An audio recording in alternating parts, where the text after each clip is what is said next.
Американскиот председател Доналд Трамп изјави дека одлуката на рускиот председател Владимир Путин да протера стотици американски дипломати од Русија ќе им заштеди пари на Соединетите држави. Председателот Трамп оцени дека потегот на Путин ќе го намали списокот за плати и ќе заштеди многу пари.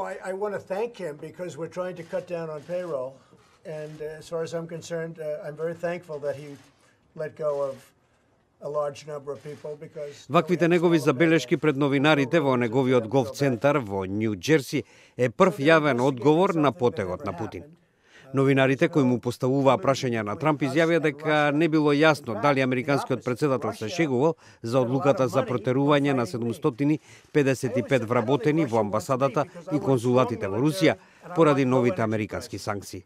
Тоа исто така беше долгоочекуван потек на Москва на одлуката на претходниот председател Барак Обама за протерување на 35 руски дипломати и затворање на 2 руски имота за одмор во Соединетите држави.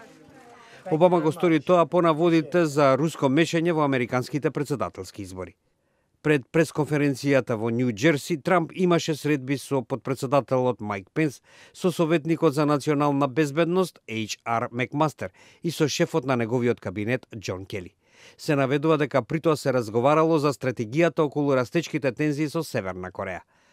Таа деновиве најави дека планира да истрела 4 ракети од среден дострел кон островот Гуам, каде што има американски воени бази. Трамп при тоа ги зголеми заканите против севернокорејскиот лидер Ким Џонг Ун. Let's see what he does with Guam.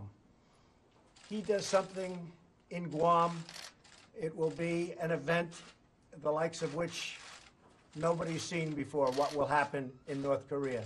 И додека Белата куќа ги мери опциите за евентуалниот одговор, во светот расте загриженоста за тоа дали неколку децениските тензии околу нуклеарната програма на Северна Кореја би можело да прераснат во отворен конфликт.